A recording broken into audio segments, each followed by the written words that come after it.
ஐயா உள்ள வரலாமா? வாங்க. ஆ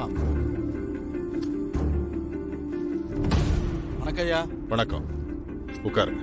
ஆ மணிமகள, ஆ நம்ம கணக்கு பிள்ளை மூர்த்தி வந்திருக்காரு, காப்பி கொண்டு வா. இதை எடுத்துட்டு வரேங்க.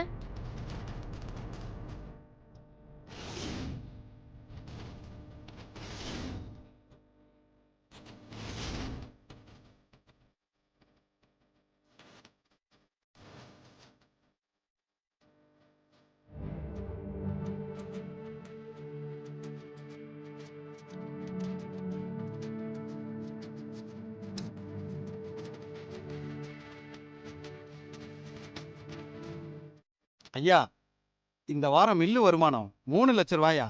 அதை கொடுத்துட்டு போலான்னு வந்தேன். இந்தாங்க ஐயா. அப்ப நான் வரேங்க ஐயா. வரேன். போயிட்டு வாங்க. குணசேகரா, குணசேகரா, எல்லாரும் கொஞ்சம் வாங்க.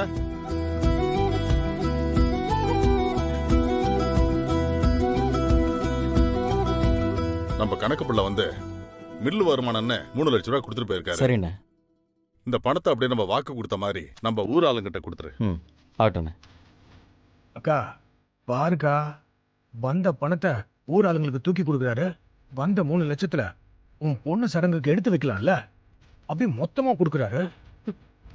என்னத்தை பண்ணி தொலைக்கிறது? எல்லாம் நான் வாங்கிட்டு வந்த வரோம். அப்படிதான் இருப்போம் போல இருக்கு. யாருக்கு முக்கிய தேவை இருக்கோ அவங்களுக்கு இந்த பணத்தை பிரிச்சு கொடுத்துருப்பா. ஏற்கனவே நான் போய் விசாரிச்சு வச்சுட்டேன். தேன்மொழி குழந்தைய ஹாஸ்பிட்டலில் சேர்த்துருக்காங்க, அதுக்கு பணம் கொடுக்கணும்.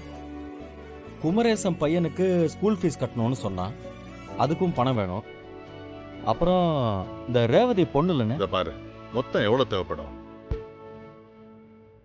எப்படியும் ஒரு 10 லட்சமாவது தேவைப்படுங்க. இன்னும் 7 லட்சம் வேணுமா?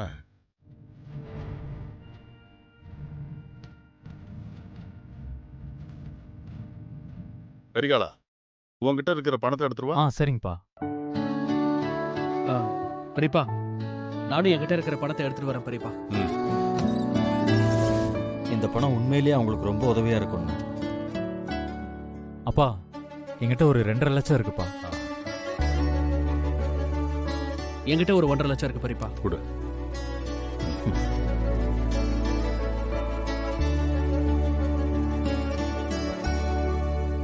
அப்படியும் 7 லட்சம் தானே வருது. ஆமாண்ணே. இன்னும் 3 லட்சம் வேணுமே.